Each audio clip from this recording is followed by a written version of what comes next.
The black exploitation cinema, blaxploitation for short, began in the late 60s. There's a mainstream Hollywood film called Cotton Comes to Harlem, based on a novel by Chester Himes about two black cops, which was a huge success that the studios hadn't really expected.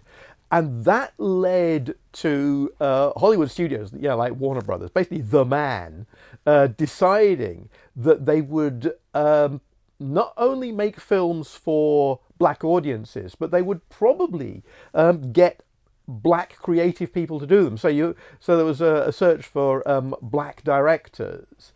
And so we had the breakthrough of movies. The two key ones are Shaft, which is a black version of a Humphrey Bogart type Private Eye movie. It has really cool soundtrack, and it has loads of black characters and great fashions. But at heart, it's an old-fashioned Private Eye story. It's written by an old Jewish writer, Ernest Heidemann.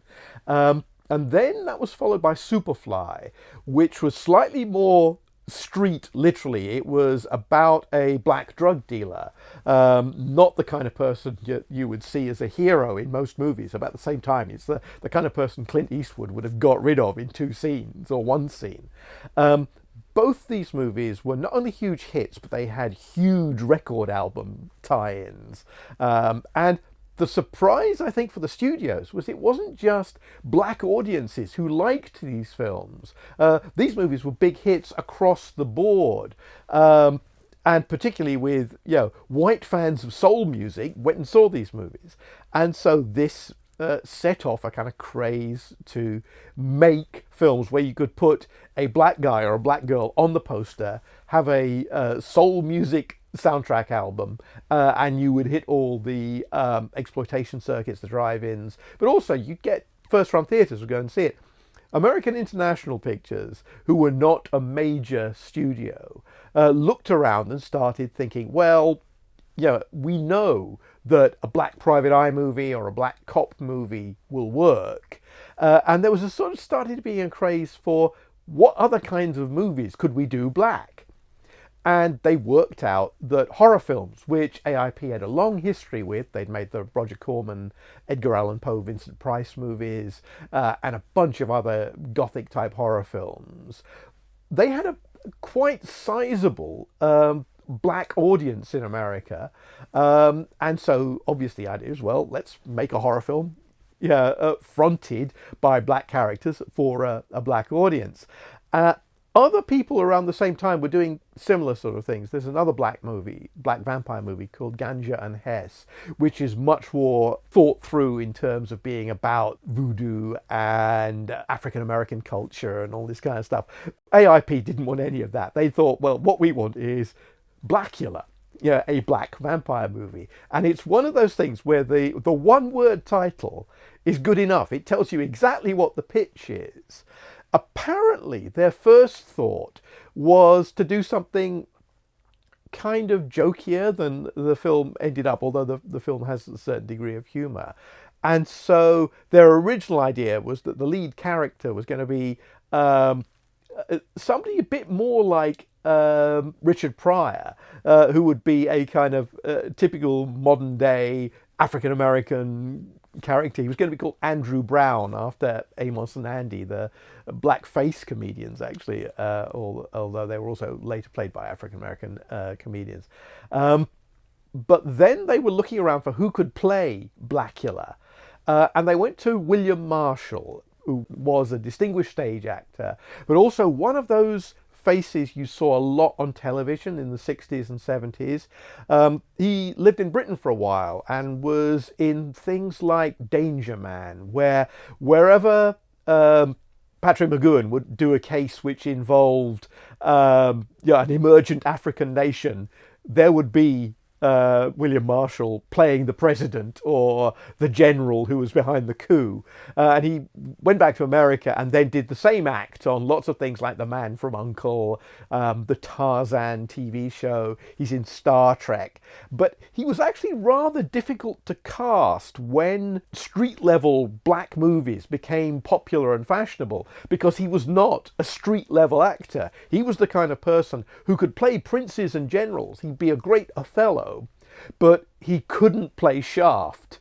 He couldn't play Superfly. He couldn't play a cool dude who hangs around in the ghetto, because he was just not that. He had this great rich voice. One of the things that's sort of ironic when you watch the Blacula movies now is how much he sounds like Christopher Lee. He's got exactly the same kind of tone, so his vampire is very much like that.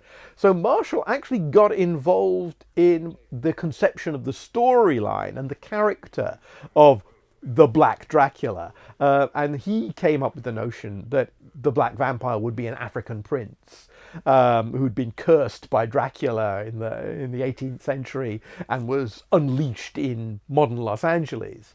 AIP had just had a big hit with a movie called Count Yorga Vampire with Robert Quarry, which was one of the first movies that brought a Dracula-type vampire character into a contemporary setting.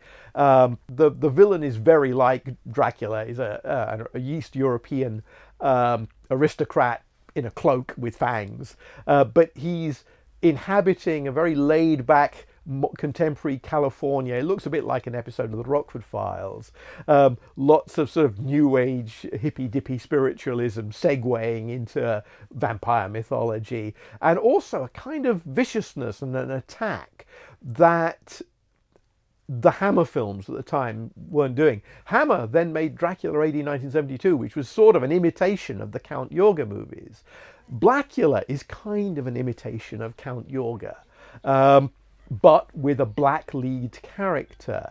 Then they add another factor to the story of Blacula, which has become very, very influential. And they stole it from the, I say stole, they were heavily influenced by the TV soap opera Dark Shadows, which was just finishing up its run on American television. Also, there was a big screen version called House of Dark Shadows. And in Dark Shadows, the vampire character was introduced as somebody who'd been cursed in the 18th century, chained up in a coffin, and was released into the modern world and became obsessed with finding the reincarnation of the woman he'd loved and lost back when he was alive. Blacula basically takes this plot whole and uses it again, but in a black context.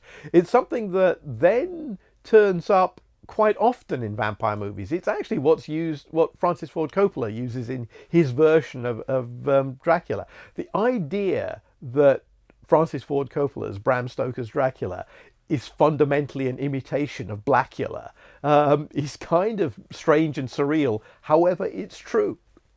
The other weird wrinkle came when recently Tim Burton did a sort of comedy nostalgia version of the Dark Shadows TV show, which he bumped forward the setting in time from the 60s to the early 70s.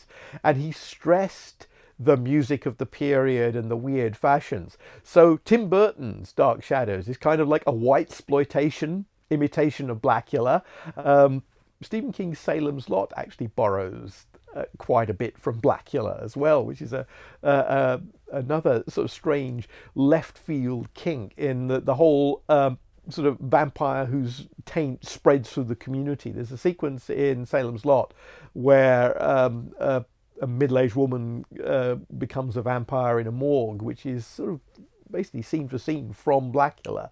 But Blacula itself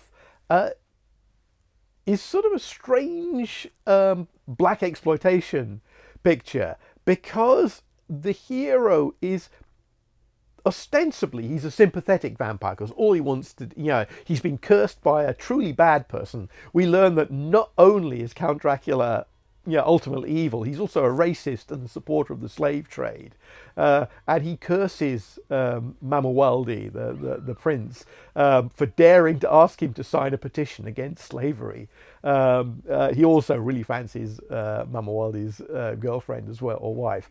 But when he comes back to life and runs around Los Angeles, he's half kind of cool because the sort of vampire look fits in with the kind of dressiness of all the other characters, but he's also intensely selfish, amazingly arrogant, and actually is a bad guy. He is a villain because of the unintended consequences. He's somebody who says, me getting back together with my wife is more important than about 50 people being alive. And in fact, he seems to have he feels no responsibility for the other vampires he creates, who blunder around and get killed, but also spread the infection in some, kind of cool sequences. One of the things Blacula does, which, it's heavily stressed in the trailer, and it was obviously very popular with, not just with black audiences, but I think probably with young audiences at the time, is he throws a lot of cops around. We called them pigs back then.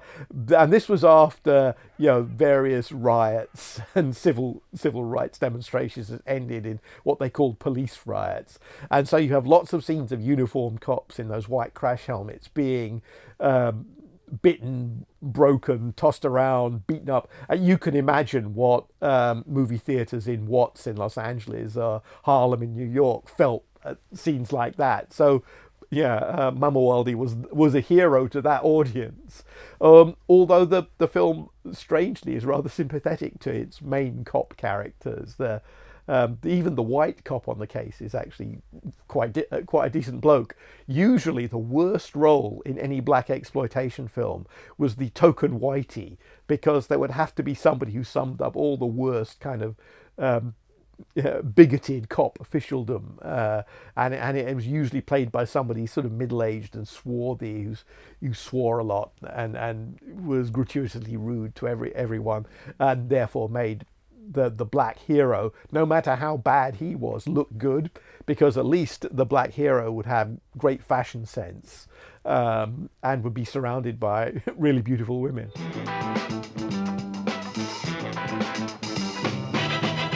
Blacula does include a soul soundtrack.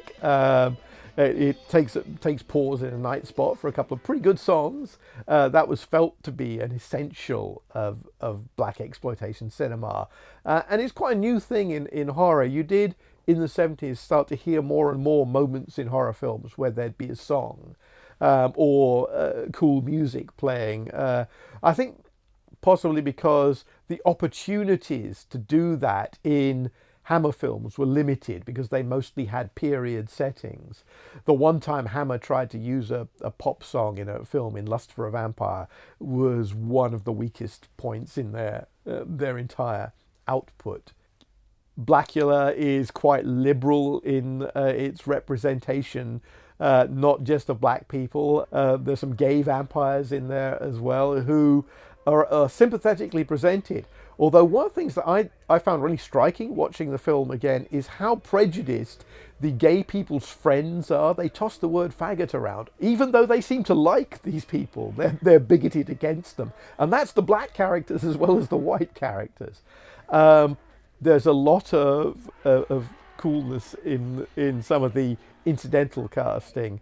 The black female cab driver who's turned into a vampire is played by Ketty Lester, who's actually a great soul singer who doesn't get to sing on the soundtrack. Her big hit was Love Letters, which is on the soundtrack of Blue Velvet and covered by many, many people. I think my favourite incidental character in all black exploitation cinema is Skillet, played by Jitu Kumbhaka.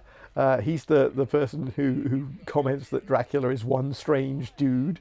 And there's some strange script thing going on here. Every time Skillet turns up, Mama Waldy makes an excuse and leaves, as if there's something about this guy that really terrifies him. But it's never explained what's going on in the trial. I think it might have been that he's supposed to be wearing mirror sunglasses, and Blacula wouldn't show up in the sunglasses, but that's never explicitly stated. And so he's just this fabulous, funky, weird guy who's hanging around. Another great innovation of Blacula, or it's not quite an innovation because it's something that Varney the Vampire had done in the Penny Dreadful in the mid-19th century. It's the idea that the vampire would become so weary of eternal life they would commit suicide. It's also the thing is, in a vampire movie back then, the vampire kind of had to be destroyed, even if there was a twist ending that said the evil lived on. It was just obligatory, and so the film can't end with Blacula triumphant, even though that's kind of what the audience wanted.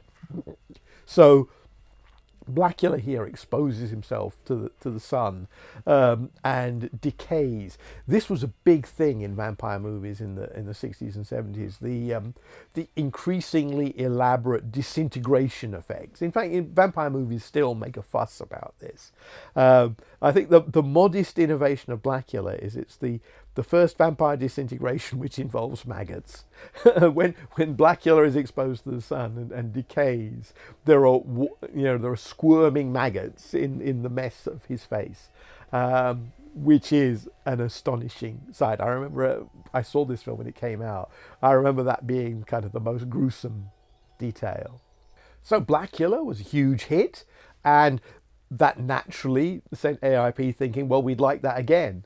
They and several other production companies did do the obvious thing. Somebody made Blackenstein. William Crane, the director of Blacula, made Dr. Black, Mr. Hyde, which is actually kind of an interesting picture. Their AIP got into trouble by making Abbey, which was a black version of The Exorcist, with William Marshall as the Exorcist. They were sued by Warner Brothers over that, and it became for a while a hard film to see. There was a pretty good black reincarnation horror movie called J.D.'s Revenge, and you also started to see black characters in non-blaxploitation horror films. Dracula AD 1972 has the singer Marsha Hunt appears as one of the kids who becomes one of the victims. But obviously what AIP really wanted was more Blacula. At that time, they were kicking off a bunch of franchises. Count Yorga had a sequel, The Return of Count Yorga. The Abominable Dr. Phibes, one of their biggest hits of the period, had a sequel, Dr. Phibes Rises Again. They'd had a big hit with Wuthering Heights and were planning to make Return to Wuthering Heights, which they were dissuaded from doing. But they did make Scream, Blacula, Scream, a film that's often overlooked in the reference books, but since you can now watch them back to back, I think it's arguable that Scream, Blacula, Scream is the better movie. I think it has several major pluses that come from thinking through the Blacula formula and giving it another shot. Because William Crane was out doing his Jekyll and Hyde film, they broke the mold a little by having a non-black director come in and direct it, Robert Keljian, who had made the Count Yorga films, which had been very successful. And he was, I think, better than Crane at staging the action. And so the fight sequences in Scream, Blacula, Scream are a bit more exciting and a bit better done. Also, they think a little more about what the collision of the European horror film tradition as represented by Dracula-type vampires and African-American beliefs would mean. And so here, Mamuwalde is revived and gets involved with a voodoo cult. He also has a kind of disciple in the character of Willis, so I think he's one of the great vampire minions of all time. I think he's kind of a modern take on Renfield. He also turns into a vampire and becomes basically Blacula's bitch, I suppose, is the thing. But he's the guy who's really happy to be a vampire, but really annoyed when he finds out he no longer has a reflection, so he can't look at his snappy threads in the mirror. He also wants to take over the voodoo cult from Pam Grier, who is the other great innovation of Blacula Scream, is to put Pam Grier in it. Apparently, she started out as the receptionist at AIP before she was put into their movies, and she made a series of pictures like Coffee and Friday Foster, where she was basically, the One Mama Massacre Squad. Here she plays the head of a voodoo cult who has a nervous relationship with Mama Wildey. They're sort of potential lovers, but they're also rivals. And basically it means that William Marshall is up against somebody who has the equal screen weight, and that makes for a much more exciting face-off. Also, there's a very innovative use of the old voodoo tradition of pins in dolls for one of the most unique vampire destruction moments of early 70s cinema. Another thing that comes in here, which is implied in Blacula, but explicitly stated in Blacula Scream, is that Mama Wildey becomes the voice of black anger. In the first film, he threw cops around and he was kind of rude to a character who dressed a bit like a pimp. Here we see him actually taking on pimps and drug dealers in the ghetto and, basically saying that the way they are acting is the equivalent of slavery. They by pushing drugs and by pimping out women, they have enslaved their own race. But that's a theme. It was actually picked up by another film about the time, The Velvet Vampire, which has a female lead, and that's much more about kind of feminist empowerment through vampirism. Here it's black empowerment through vampirism. I remember in one of the documentaries about Roger Corman, I think it's Jonathan Demme, says that Corman's formula at the time was, we've got to have a certain amount of nudity, a certain amount of violence, keep the camera moving so it's exciting, and then put in just a bit of social comment for the college crowd. And I think that most black exploitation films, they felt they had to do that, partly for the college crowd, but partly also for the ghetto audiences who were at that time becoming politically self-aware. It's the era of the Black Panthers. All these movies, Shaft has a scene where he calls in some black radicals to help him take out some white bad guys. And so there's a sense that in order to connect with the audiences, you can't just do a Hammer film with black actors. There has to be a sense that these characters represent aspects of African-American life in the early 1970s. I doubt if the filmmakers even explicitly said that. They just understood that this was what the audience wanted, this was what they were going to get. I'm sure many of the performers in these films felt this much more strongly than the AIP front of house guys who just wanted the cash to come in. And it's interesting that one of the things that black exploitation movies did was give star performers like William Marshall or Pam Grier a chance to influence what was going on in the films they were in, and so that they were able to shape the stories and the scripts and their characterizations. I think that's one of the things that makes these films more interesting now than they were at the time. At the time, I think we took these movies for granted a bit. Now, there's a surprising lot you can learn about how things were in the early 1970s from these movies, not just in the fun stuff, but beyond that. There is a sort of sense of what the issues were of the time, and it is, I suppose it boils down to don't trust the man, and whether the man was the chief of police or Dracula. The message was well understood by the audiences.